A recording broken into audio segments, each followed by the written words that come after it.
Hare Krishna, please accept my humble obeisances. All glories to Guru Maharaj and Srila Prabhupada.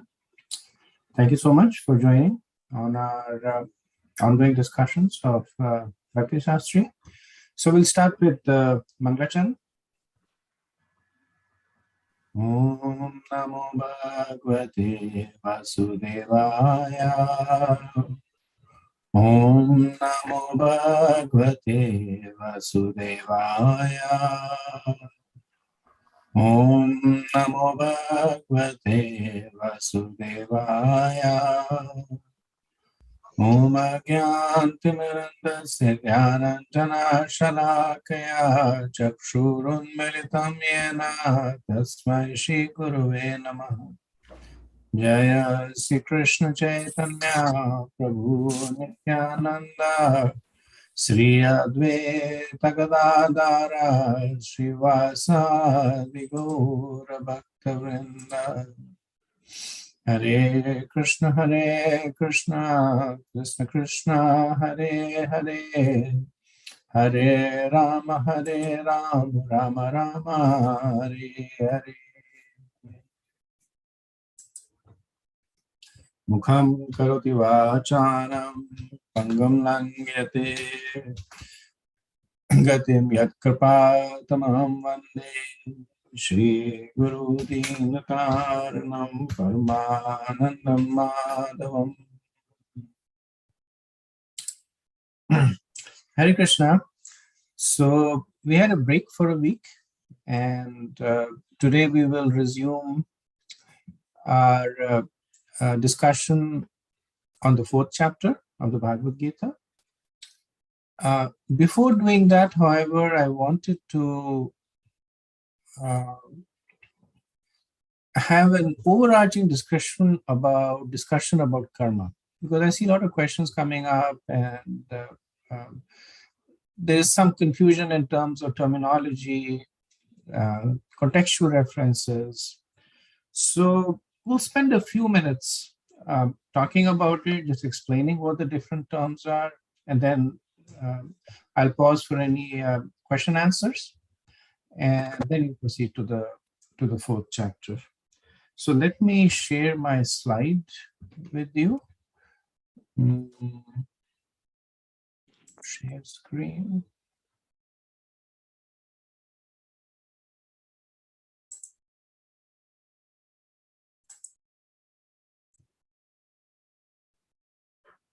Okay, you can see my screen? Okay, good. So we'll start with a definition of the building blocks.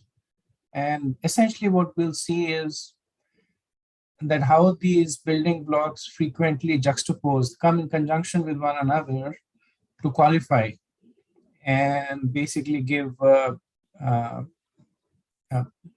more depth, more flavor to the activity that it is describing. So karma will start off by simply saying it's any activity that is done. Kam is a desire to enjoy. Sometimes it's translated as lust. May or may not be fully synonymous to lust. It's a good stand-in, but generally considered to be calm is a desire to enjoy this with the self. And sakam, so sa means along with. So sakam means when it comes along with another term, so it means that activity is accompanied with kam. Right? So sakam, X means X is accompanied with kam. Now the 4th term, nishkam, it's not a Vedic term. If you were to search the Veda base, Prabhupada does not use it even a single time.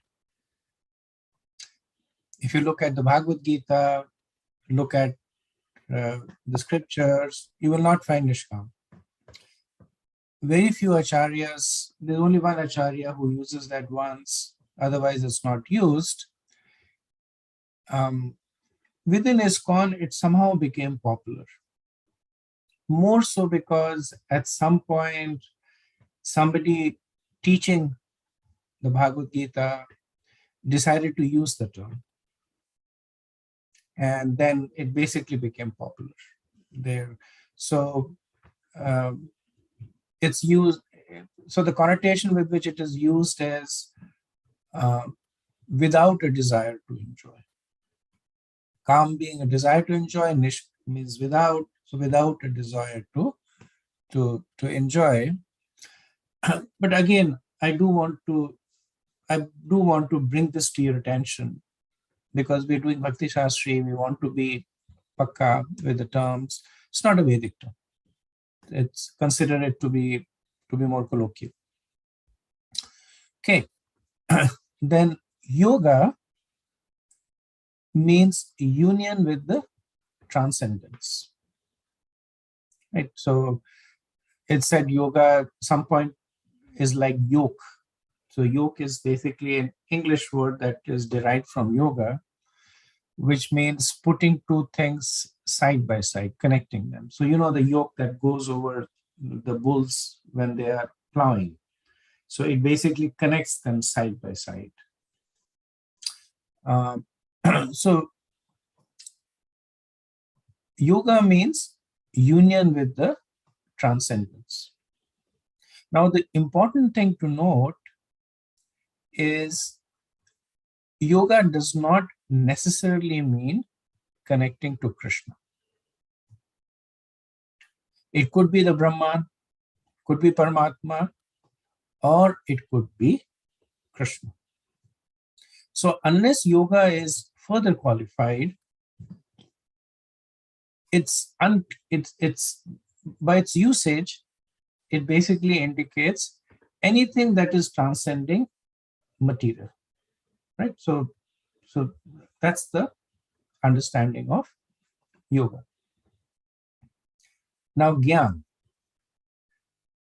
Sometimes we consider Gyan to be knowing stuff, that we know the shlokas, we know the chanting of prayers, we know mudras, we know deity worship.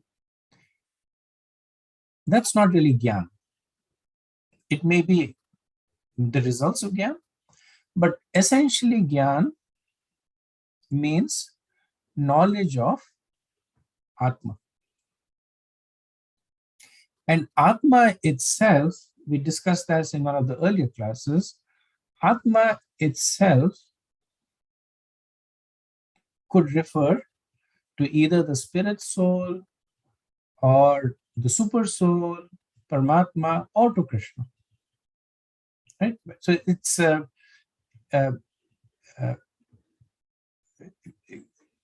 just like yoga is union with something that is transcendental, Gyan is knowledge of something that is transcendental. Gyan has the connotation of knowledge that is accompanied with some level of awareness also. So it's not bookish knowledge. Like we read the Bhagavad Gita in the 2nd chapter, Krishna says that you are not the body, you are the soul. We may read it, we may even memorize that verse and the translation. That is not Gyan. Right? Gyan comes when a person begins to realize that they are not the body but the soul. So that's an important distinction. Astang is essentially the eightfold system of meditation. Bhakti is, now when Bhakti comes, Srila Prabhupada says, it can be only in connection with Krishna. So when we're talking about yoga or Gyan or karma, the object could be anything. But when we talk about bhakti, there can be only one object, which is Krishna in the personal form. So that way bhakti is very, very specific.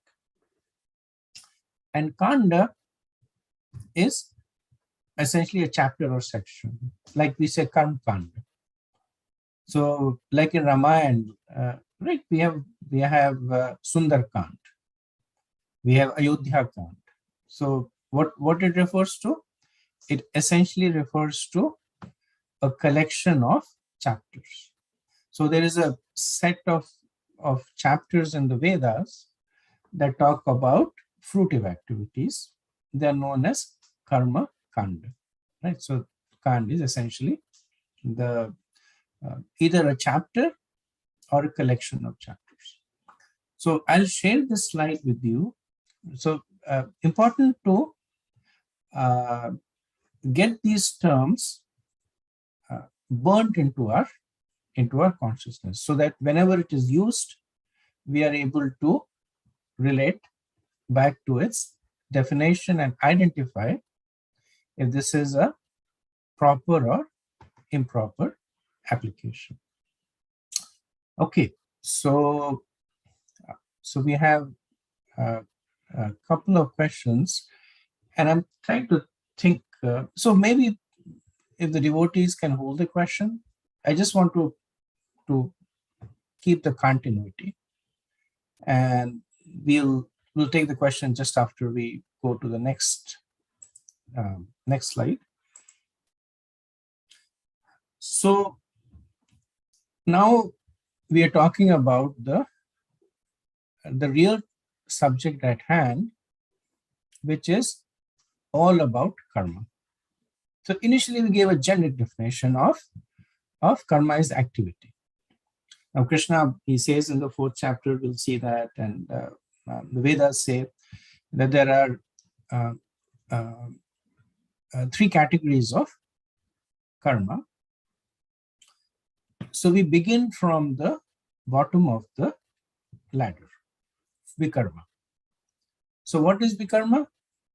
Activities that are opposed to the scriptural injunctions and that are done with the mentality that I am the enjoyer and I am the doer.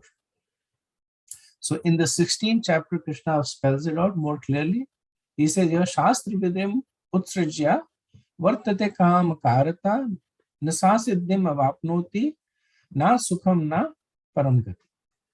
So here he's talking about a person who is following vikarma. What does he do?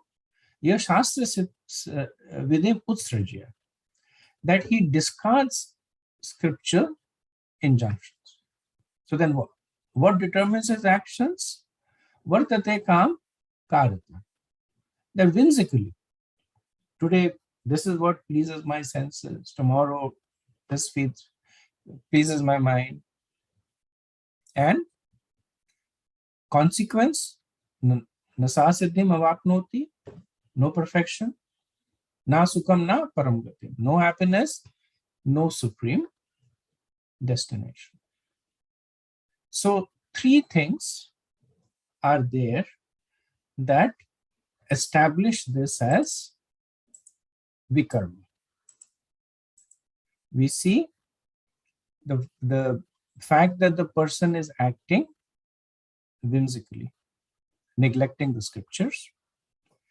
The person has the mentality of aham karta, aham bhogi. When Krishna defines the demoniac, he says that aham karta, aham bhogi. I am the doer, I am the enjoyer.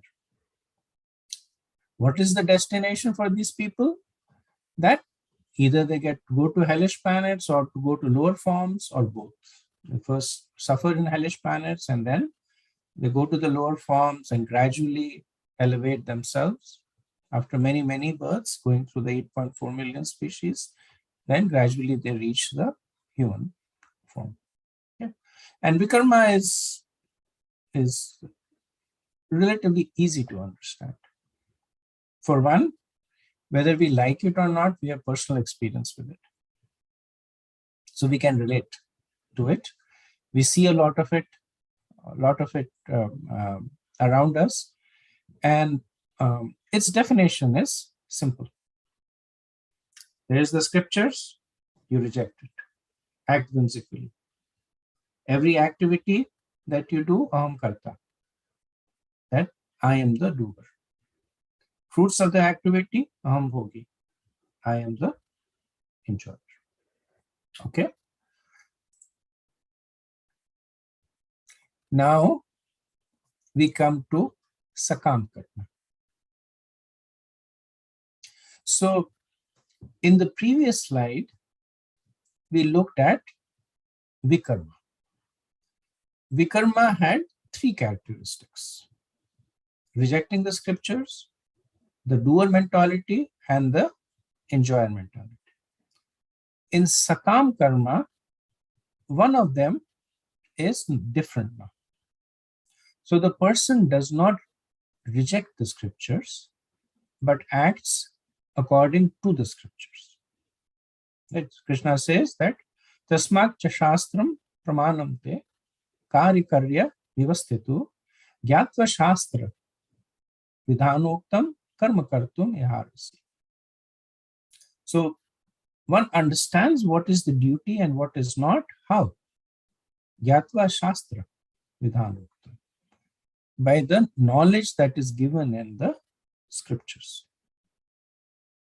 Now, the person still has that mentality, aham karta, aham bhogi. He still considers himself to be the doer, and he still considers himself to be the enjoyer.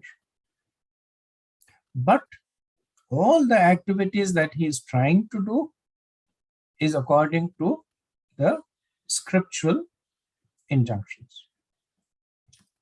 The destination of such a person is heavenly planets. They act piously because of the submission to the scriptures, because they're attached to enjoying the fruits of the activity, to executing activities. They continue to get material bodies, but by the force of the piety, they enjoy, they get greater avenues for enjoyment. So either they may be born in opulent families, or they may be born in heavenly planets. Like it's said that one who perfectly does sakam karma for 100 lifetimes gets the position of Indra. And so that's the Indra, of course, has a very elevated position, but it is essentially a position that is obtained through piety. Just like the other devas, they attain the position through piety. Now, when the person is performing activities according to the scriptural injunctions, then even though the person is doing it with the aham karta, aham bhogi mentality, the nature of the scriptures is that they will dilute both of them. For instance, the scriptures give you yam and niyam. It's okay to marry. It's okay to have conjugal pleasures within marriage. Not okay to have conjugal pleasures outside marriage. So there is a concession and there is a prohibition also. So even though the person is in the mood of enjoyment, the person is also learning to control their senses. It is okay to eat sumptuous food, not okay to eat these kinds of food.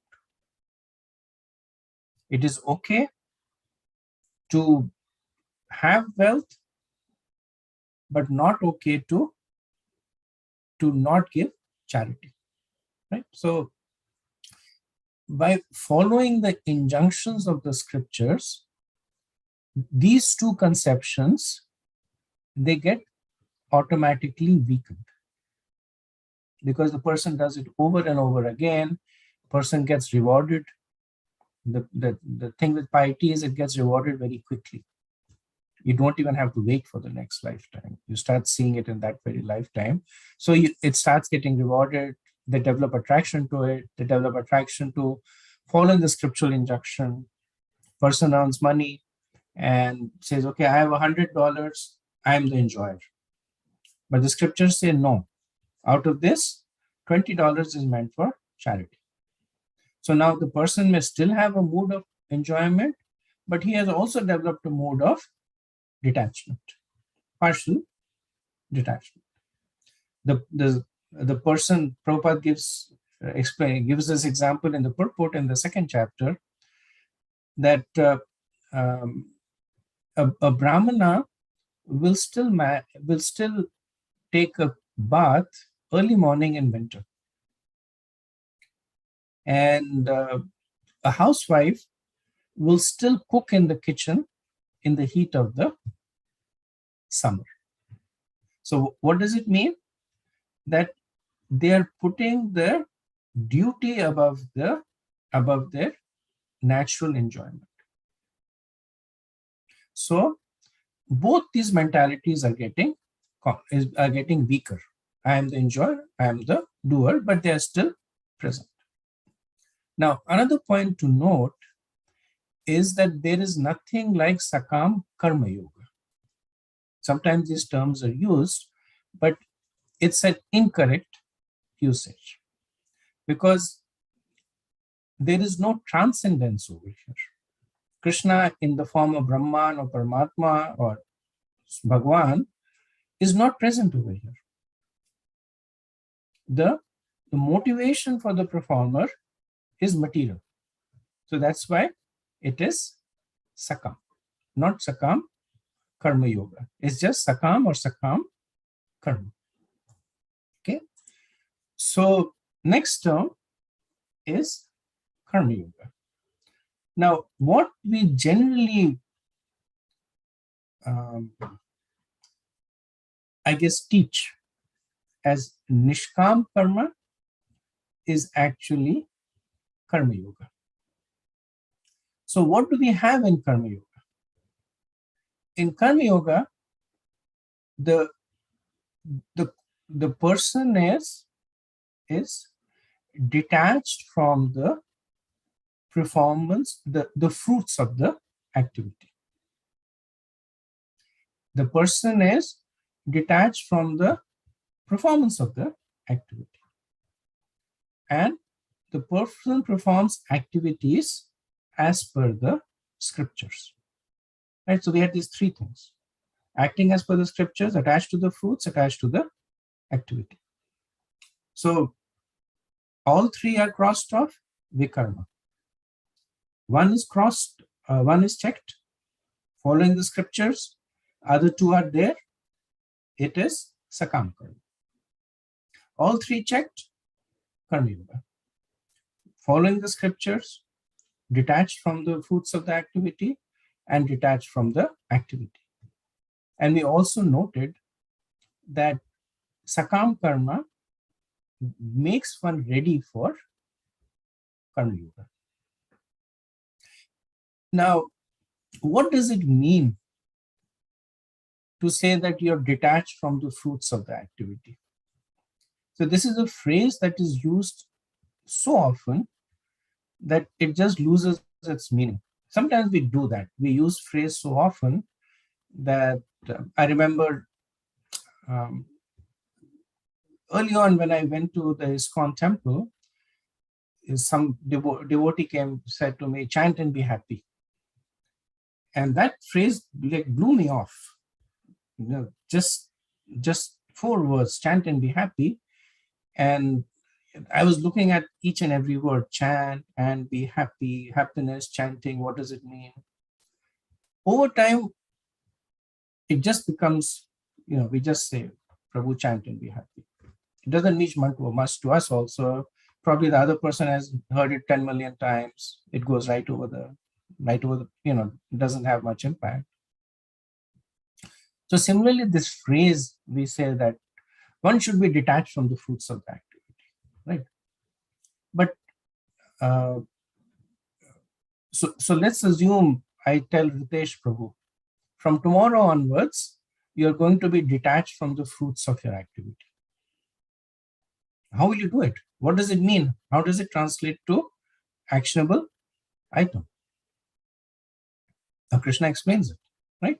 So in future, when we hear this term, we should unpack it mentally.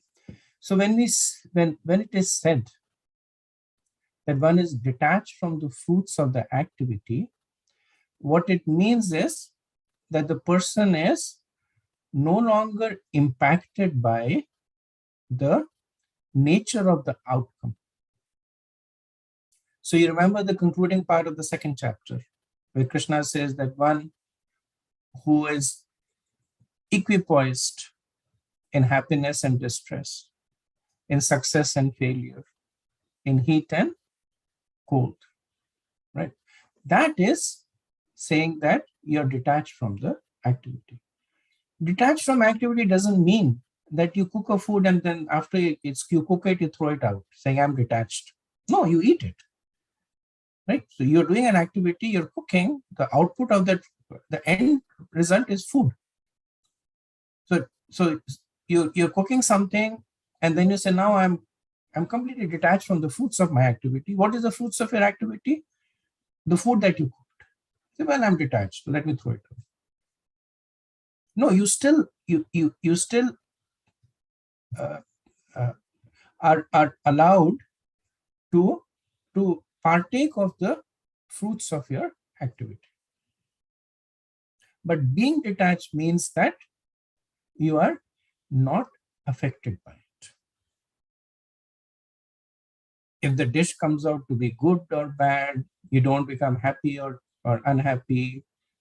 If it is if it is salty or sweet, you don't start uh, considering it as a fault. So that is detachment. Now, why is this called karma yoga? So in terms of the terms that we define, we said that yoga means connecting with transcendence. So the only way that one can be detached from the fruits of the activity is by considering that I am not the cause of the results of the activity. Right? I am not the cause of the results of the activity. So then who is the cause? The cause is transcendence. The cause is non-material. The cause is spiritual.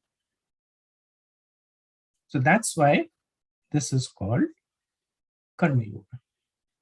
Now, what that transcendence is, at this stage, it is not clear. But there is transcendence, right? So this is a very both an observable action and an experiential action also, right? That you're working very hard at something. The output of that work is either desirable or undesirable. Now, when you consider that you're not the result of the cause of your efforts, the immediate question comes, then who is awarding these results?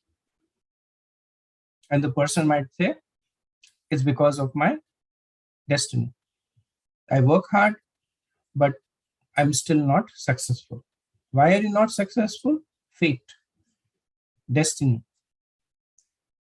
Krishna's desire, power beyond my understanding, right? So you can have different conceptions, but essentially what you're doing is moving the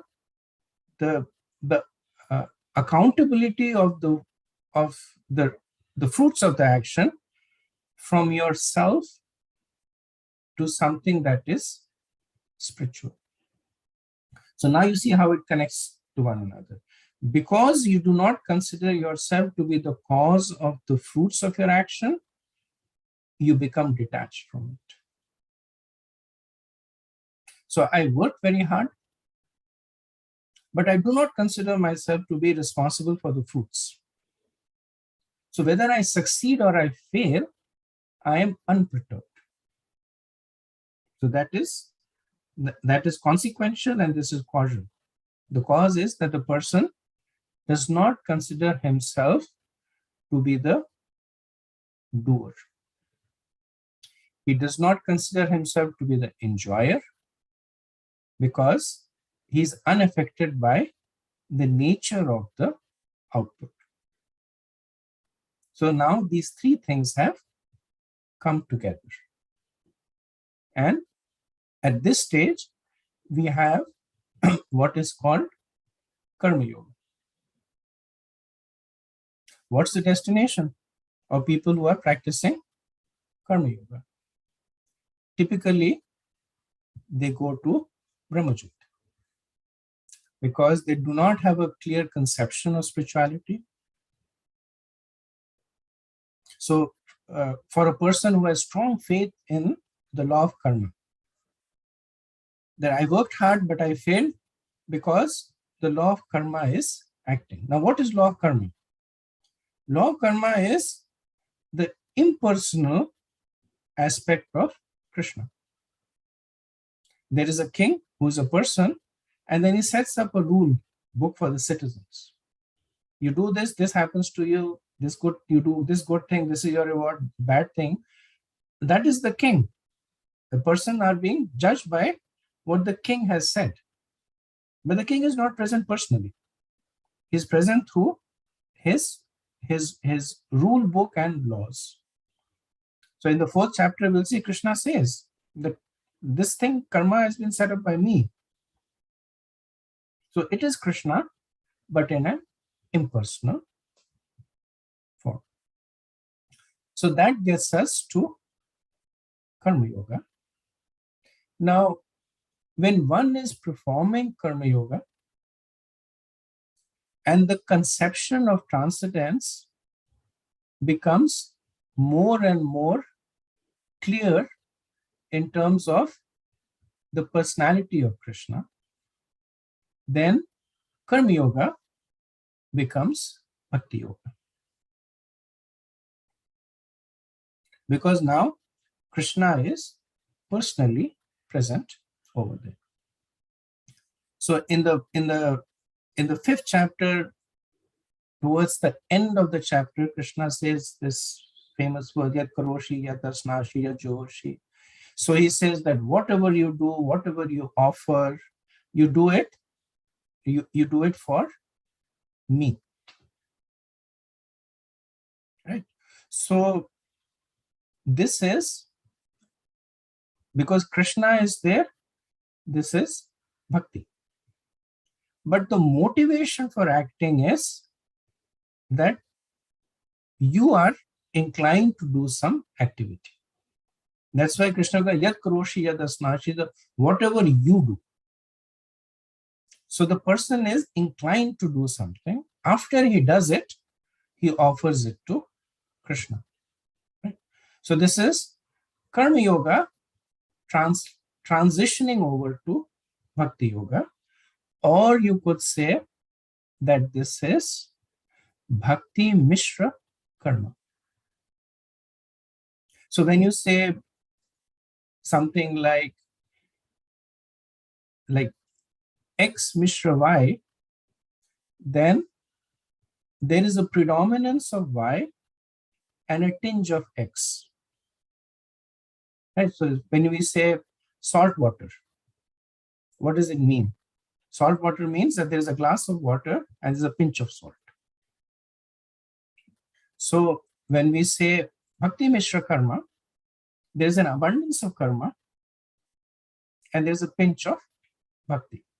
Right? So that is the Yat Karoshi verse.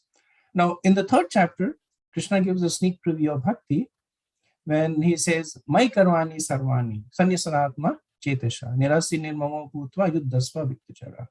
Then now he puts himself first. My Sarvani Karmani. Everything that you do for me only. So when Krishna goes into this me mode, then the bhakti increases. Right? Then that becomes it becomes karma mishra bhakti. There is still karma, but there is an abundance of bhakti there. And of course, when that matures, when there is the anavilashita shunyam jnana karmadya navritam, that no desire, we only do activities for the pleasure of Krishna. Sarvadam pratyaje mahamekam sharanam brahma, right? Only for the desire to please Krishna. Man manabha brahmatto madbadi madhyajimam namaskaru. That now becomes more and more into Shuddha Bhakti. Right? So that's how it moves. Now, this also gives us an important understanding that while we like to think of these as boxes, but they're actually like the flowing of the water. So it's not that one fine day the person says, I'm no longer Sakam Karmi. Now I'm Karma Yoga. I've graduated. So now I'm Karma Yoga. Right? Or another day the person says that, now I'm no longer Karma Yoga, I'm Bhakti Yoga. In our own lives, we can see that we do everything.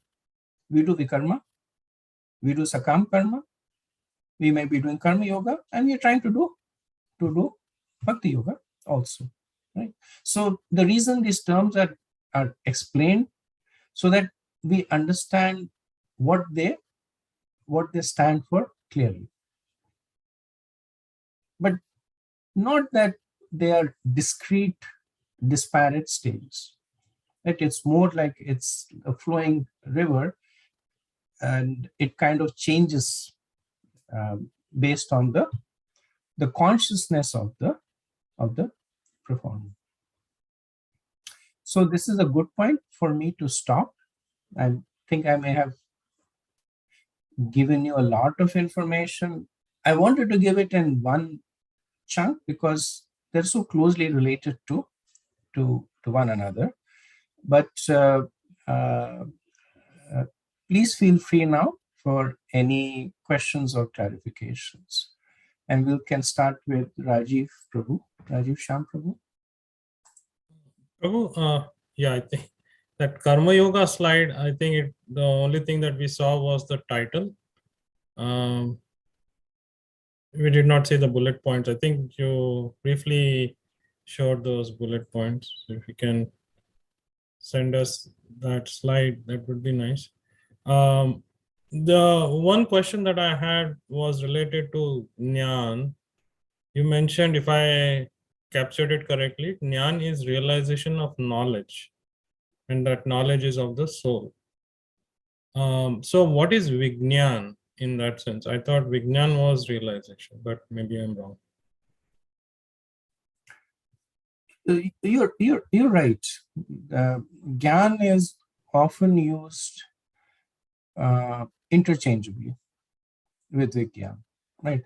So you have obviously read the 5th chapter, so you understand the distinction between Gyan and Vigyan. Prabhupada translated as phenomenal and numinous, and translated as sometimes as knowledge and wisdom, as understanding and experience, right? So they're close cousins to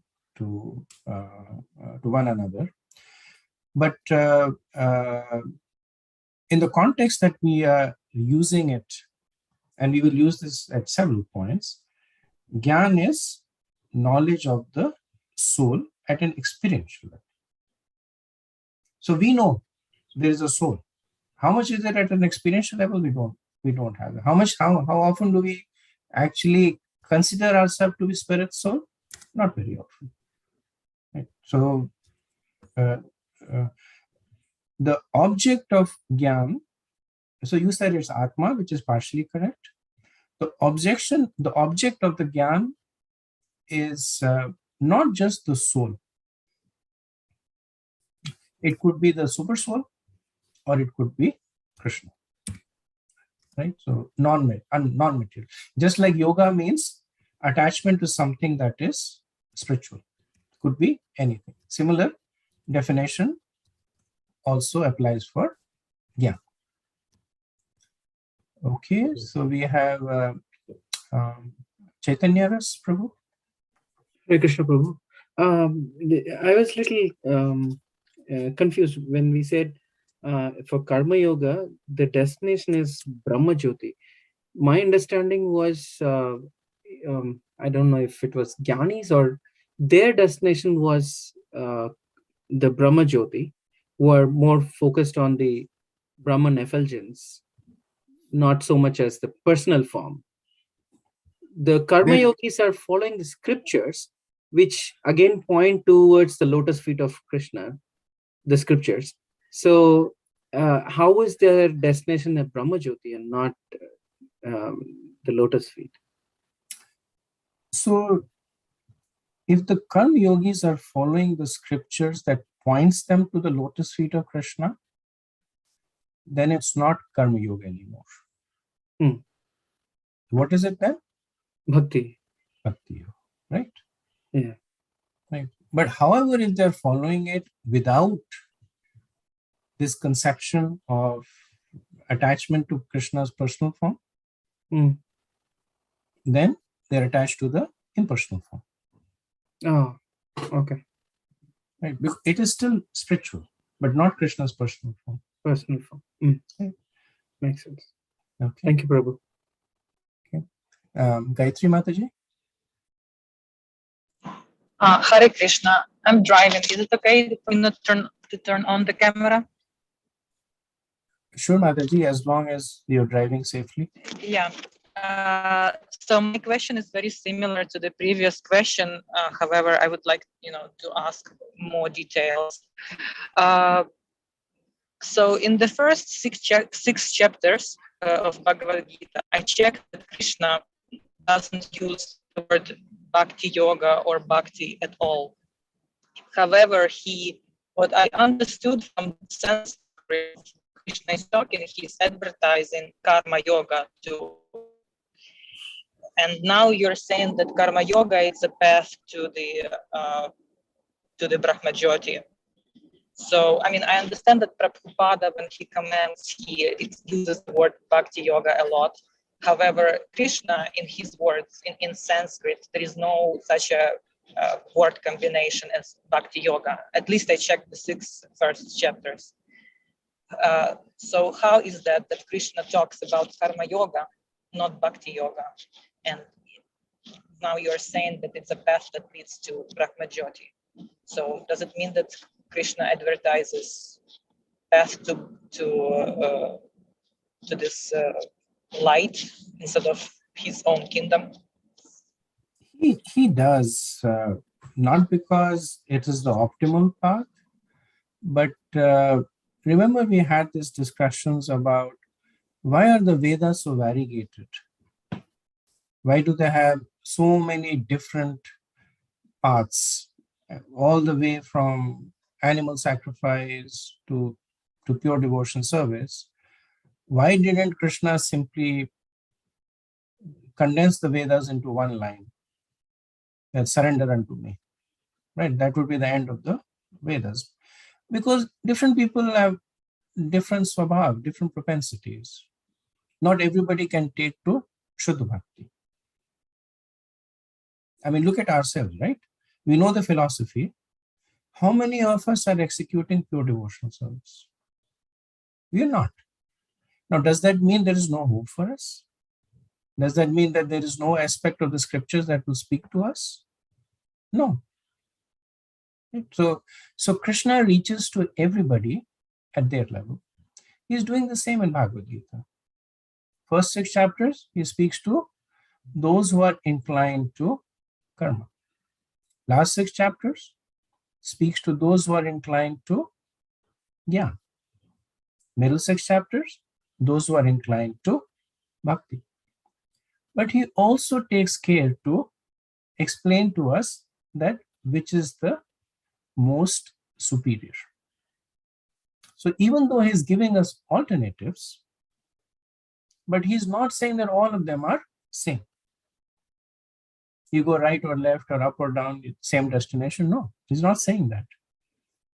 He's giving different paths for people with different propensities. But then in the yoga ladder, he establishes clearly, 12th chapter, verses beginning from verse 8, he establishes clearly, this is best, then this, then this, then this. If you cannot do this, then do this. If you cannot do this, then do this. Okay. I have one more small follow-up question.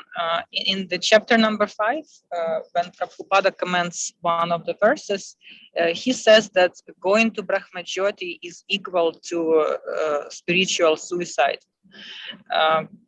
which to me it's not clear. One side, Krishna still talks about this path to Brahmajyoti. So why is it, if Krishna talks about it, if Krishna gives such option, why does Prabhupada says that it is spiritual suicide? That's my first question. And the second question, if the supreme, or if the transcendence is all loving, how can even this path to Brahmajyoti, for example, if someone takes it, how can it be a spiritual suicide? So Srila Prabhupada is wanting us to take the most exalted path. So you're a brilliant student, and you can get into Harvard University, right? You're so brilliant, you can get into Harvard.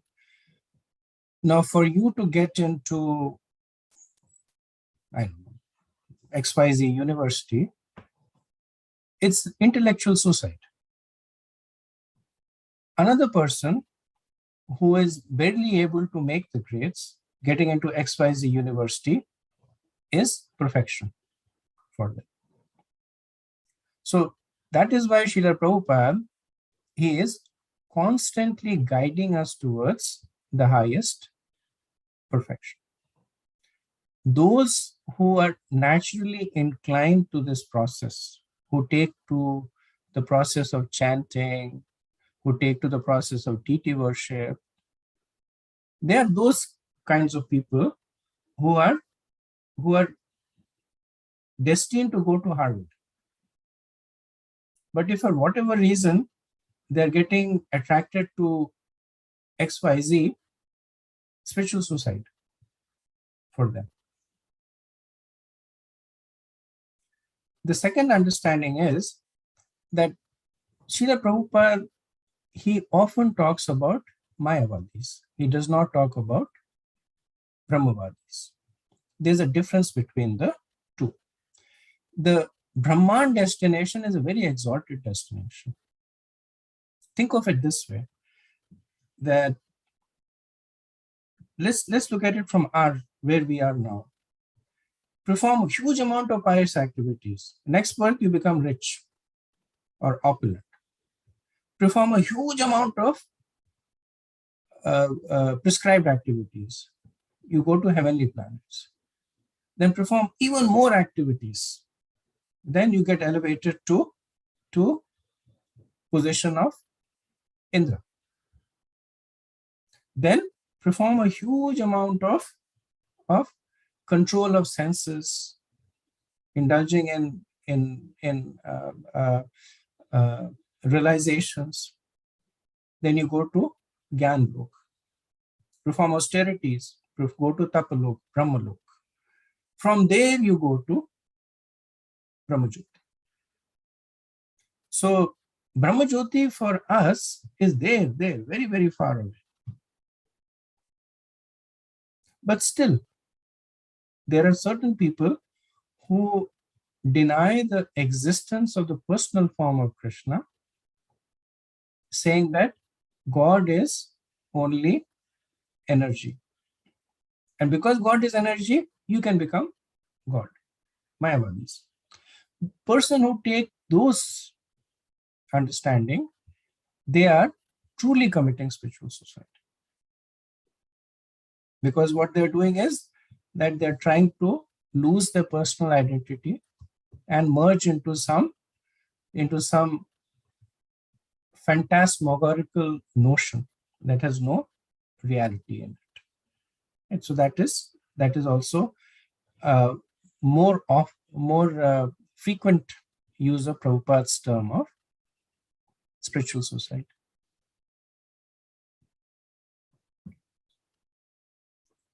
Okay, so Yes, thank you so much. Thank you. Advaita Hari Prabhu.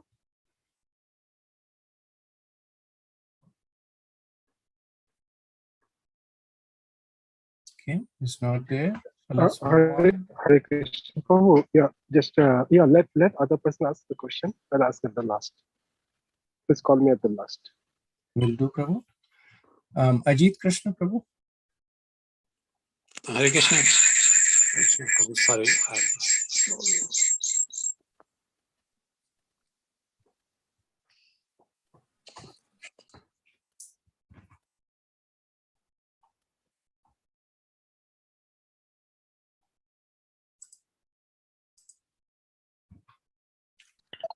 Now is it without an echo? Yeah, I think now it's clear. Yes, Sorry about that. So one quick question, Prabhu. I may have missed or misunderstood one of the pieces. By the way, it was a very beautiful explanation of how we flow from Karma Yoga to Bhakti Yoga. And so I was just trying to get clarity on the steps in between. And you mentioned that when you connected the verse Yad Karosi, Yad Asnasi, Yad Josi to the part where a person has graduated from Karma Yoga to Bhakti Mishra Karma, if I understood that correct. So there is still an abundance of karma, but Bhakti is starting to creep in. And then you had mentioned that the final step is when we reach the Anya Abhilashita Shunyam part, which is pure Bhakti. But the step in between these two, where there is an abundance of Bhakti, yet there is a little bit of karma. So Karma Mishra Bhakti. What was the connection, or which verse was connected to that stage? By the way, thanks again for the beautiful explanation, Prabhu. Thank you, Prabhu. So there are a few verses, but the one that comes to my mind is 330. Okay. My karmani sarmani sanislatma chetasha nirasini. Right? Yeah. Krishna says, my karmani sarmani. Whatever you do for me. So now the focus is not on yat karoshi yatasna. See that whatever you want to do. Krishna is first putting himself, but still he's saying that whatever you do Right. you do for me. So that is, there's an abundance of bhakti, but still Krishna is being connected through karma. Got it. Okay. Anantachari Prabhu. Hare Krishna Prabhu. So today you talked about this Bhakti Mishra Karma. So where we have a lot of karma and a tinge of Bhakti. So when we connect this concept to the previous place, that one of the place there where Akarma cooks the cake for Krishna, if you look at that example, so Krishna came into the dream of Akarmi, and then when Akarmi wakes up, he cooks the cake for Krishna and he offers it to Krishna. And if we look at that example, there's a lot of Krishna aspect to that example and less of karma. So cooking the cake was not the intention of the Akarmi, but Krishna enacted that pastime. But at the end of that play, we categorized that activity into karma yoga. We didn't, actually there was one of the question asked, is it bhakti yoga or karma yoga? At that point, we concluded it as karma yoga. But in my view from today's discussion, it is either karma mishra bhakti or bhakti yoga, because there's a lot of Krishna aspect to that. Yeah, I agree with you. Well, good point. Okay, Prabhu. The So it's karma mishra bhakti, right?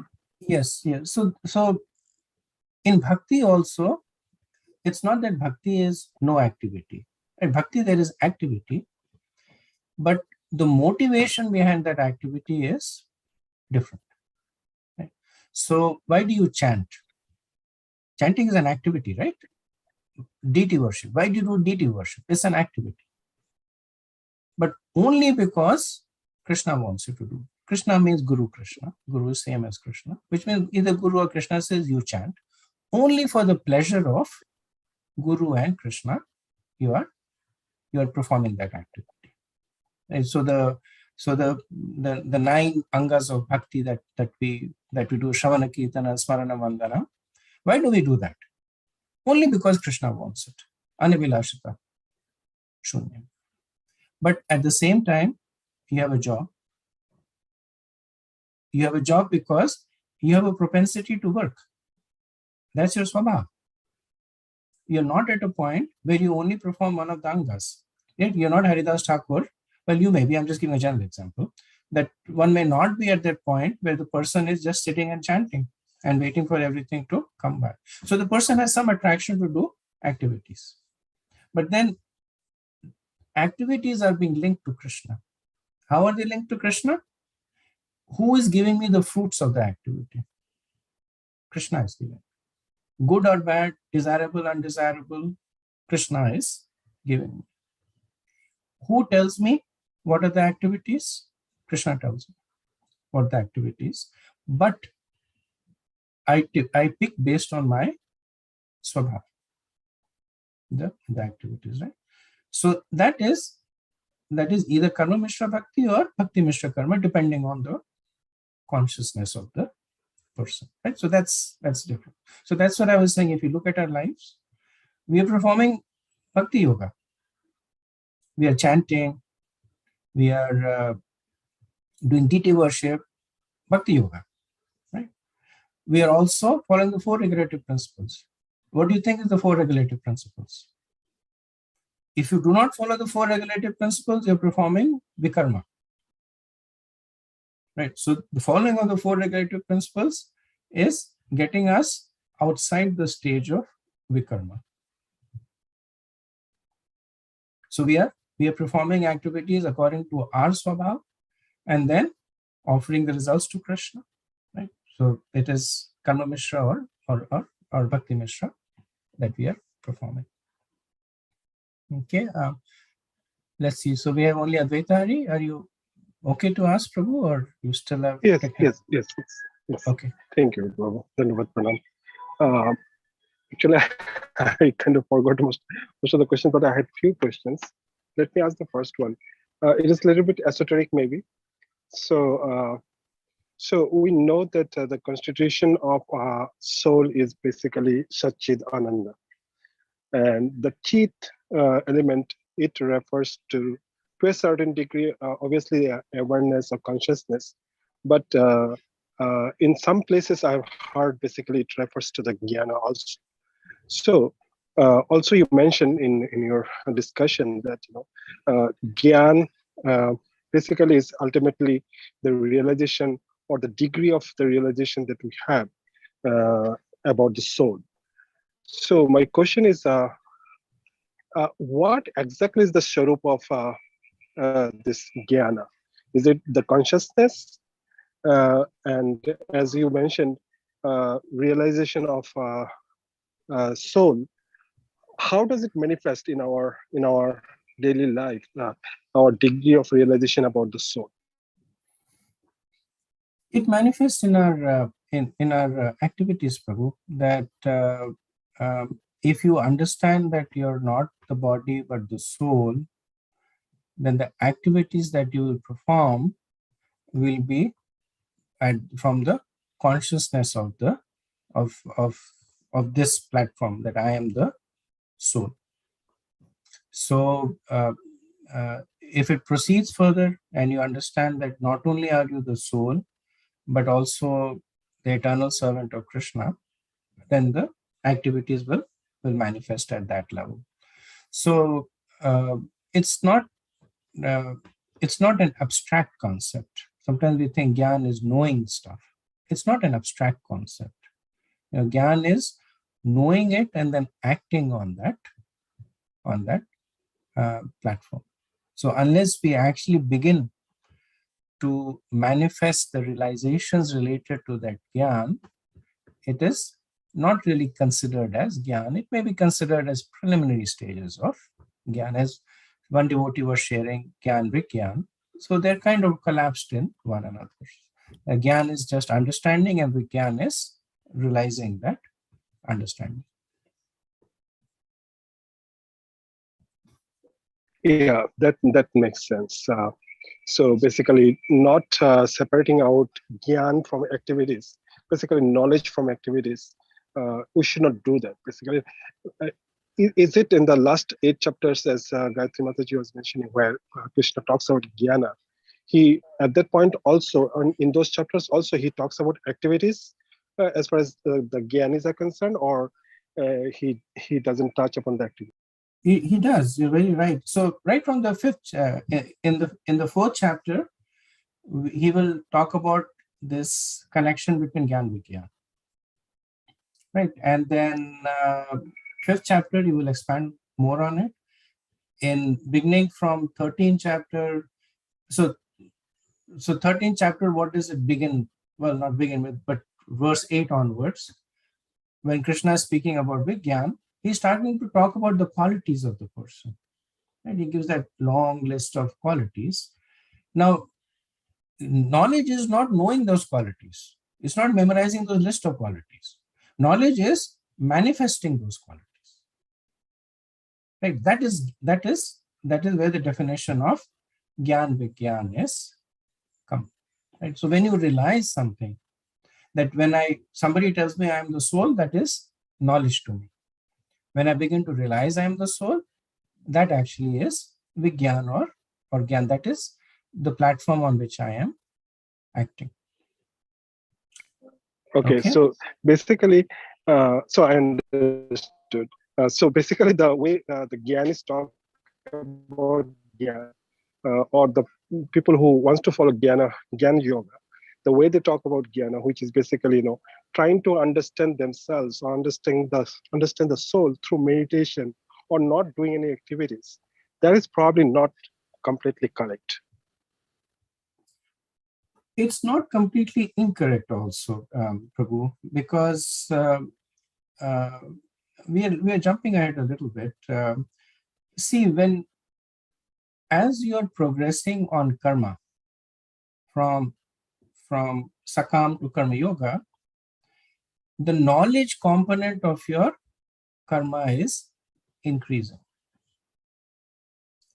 The only thing is that because your senses are still not fully under control, you need karma to engage them.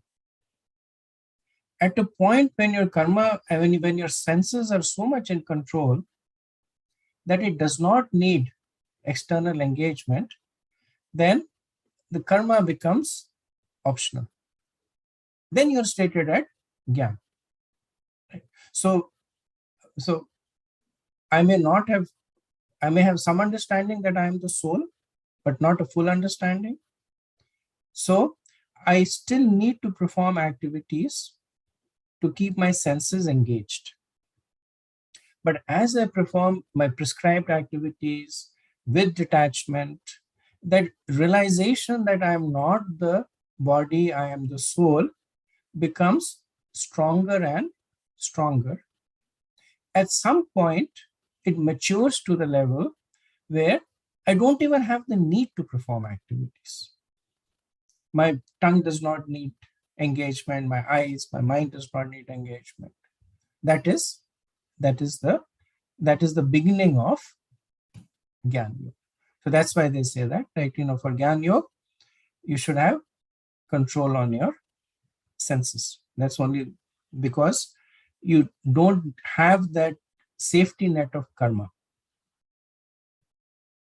At the very beginning of the 3rd chapter, Krishna speaks about the false pretender, the person who externally renounces but is internally attached.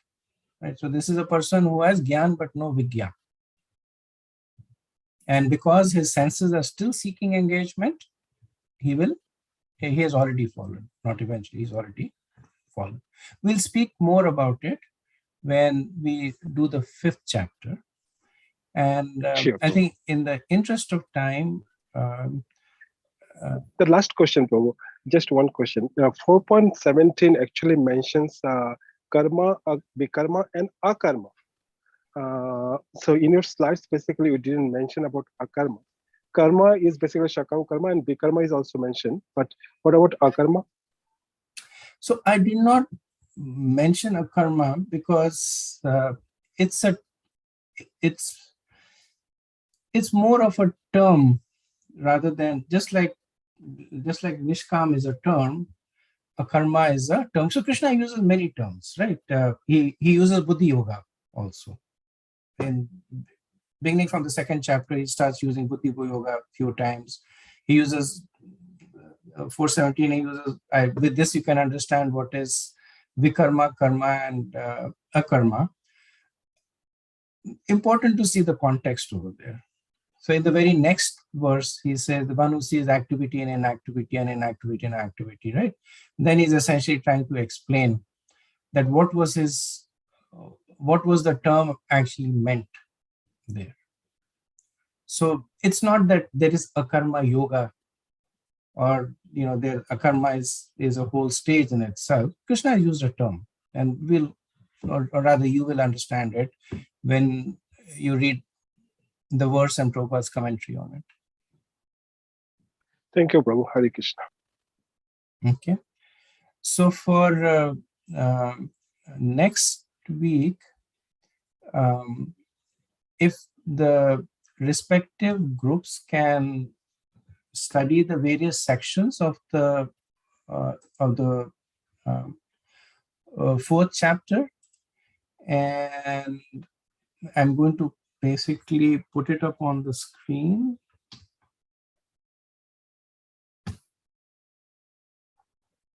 If I'm able to figure out how to do it.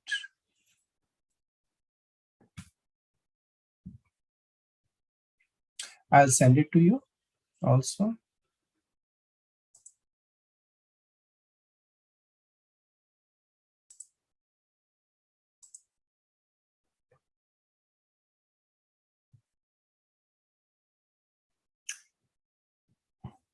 So, so we had decided, right, that whichever groups have been made will stay with the same groups, and there is a person who's a servant leader of each of the groups. So, if we divide it by the groups, so the first group takes the first section, the second group takes the second section, and the third group takes the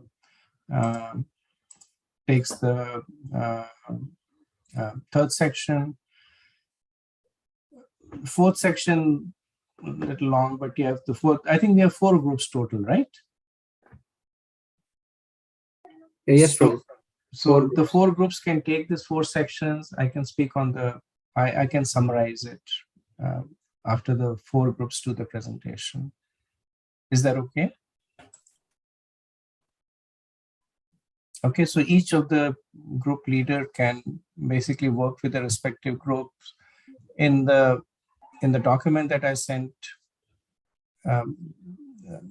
So again, sequences, read the words, translation, Prabhupada purport, and in the VIH document that I sent. And this is basically lifted from there. So you'll find it over there also. And the person can summarize that section for the benefit of the group as the process that we follow. Okay, good. So if there are no more questions, we'll stop here. Vanchakalpatarubhyascha kripa sindhubhya cha patitanam pavanebhyo vaishnavebhyo namo namaha. Anant Koti Vaishnav Vrinda ki jai. Srila Prabhupada ki jai. Jai. Jai Gaur Premanand. Hare Hare Krishna. Thank you so much.